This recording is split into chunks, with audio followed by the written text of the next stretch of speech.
I present for your consideration H.P. Lovecraft's The Terrible Old Man.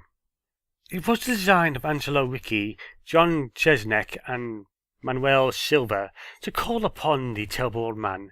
This old man dwells all alone in a very ancient house on Water Street near the sea, and is reputed to be both exceedingly rich and exceedingly feeble, which forms a situation very attractive to men of the persuasion of Myers, Ricci, Chesneck, and Silva, for their profession was nothing less dignified than robbery.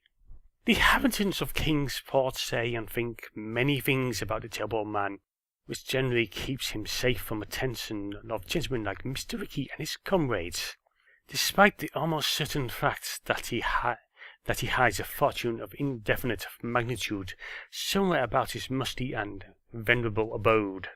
He is, in truth, a very strange person, believed to have been a captain of the East India clipper ships in his day, so old that no one can remember when he was young, and so taciturn that few know his real name. Among the gnarled trees in his front yard of his aged and neglected place, he maintains a strange collection of large stones, oddly grouped and painted, so they resemble the idols in some obscure Eastern temple. This collection frightens away most of the small boys who love to taunt the terrible man about his long white hair and beard, or to break the small paned windows of his dwelling with wicked missiles. But there are other things which frighten the older and more curious folk who sometimes steal up to the house to peer through the dusty panes.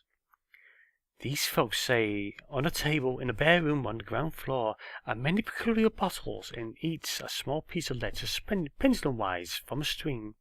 They say the terrible man talks to these bottles, addressing them by such names as Jack, Scarface, Long Tom, Spanish Joe, Peters, and Mate Ellis, and that whenever he speaks to a bottle, the little lead pendulum within makes certain definite vibrations as if in answer. Those who watch the tall, lean, terrible old man in these peculiar conversations do not watch him again.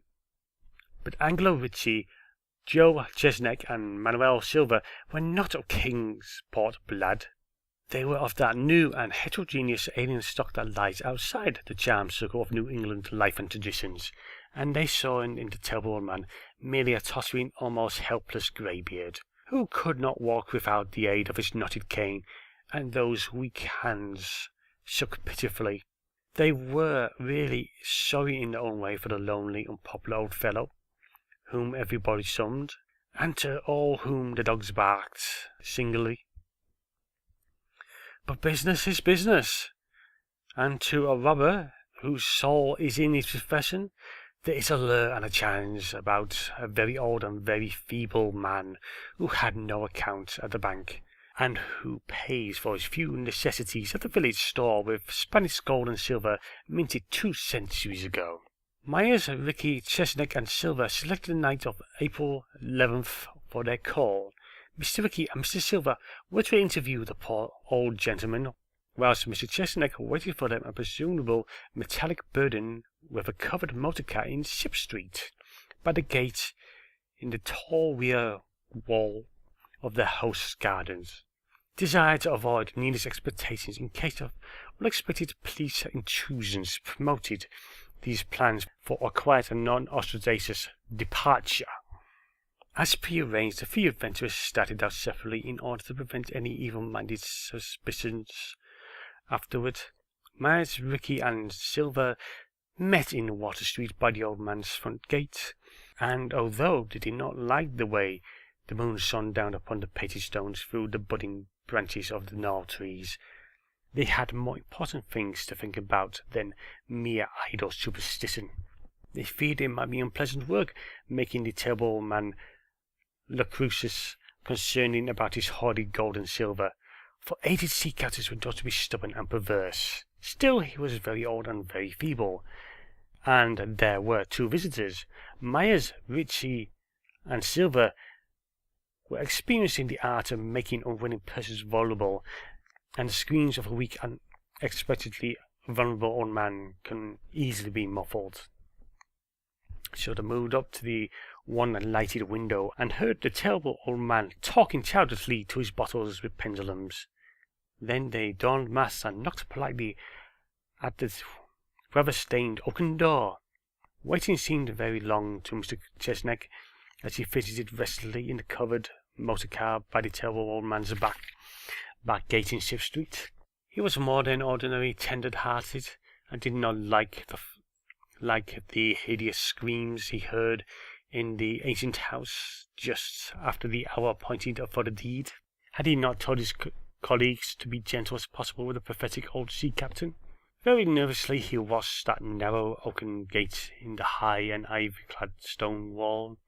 Eagerly he consulted his watch and wondered at the delay. Had the old man died before revealing where his treasure was hidden? And had a thorough search become necessary? Mr. Chesneck did not like to wait long in the dark in such a place.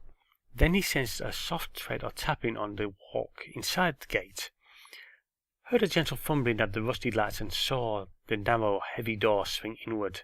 And in the pallid glow of the single dime street lamp he strained his eyes to see what his colleagues had brought out of that sinister house which loomed so close behind. But when he looked he did not see what he had expected. But his colleagues were not there at all, only the terrible old man leaning quietly on his knotted cane and smiled hideously. Mr. Chesneck had never before noticed the colour of the old man's eyes. Now he saw that they were yellow. Little things make considerable excitement in little towns, which is the reason that Kingsport people talked all that spring and summer about the three unidentified bodies, horribly slashed as with many cutlasses, and horribly mangled as by the tread of many cruel boot heels, which the tide washed in. And some people even spoke of things such as trivial as the deserted motor car found in Ship Street, or certain inhuman cries, probably of a stray animal or migratory bird, heard in the night by wakeful citizens.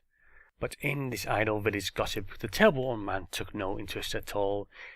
He was by nature reserved, and when one is aged and feeble, one's reserve is doubly strong. Besides, so ancient a sea captain, one must have witnessed scores of things much more stirring in the far-off days of his unremembered youth.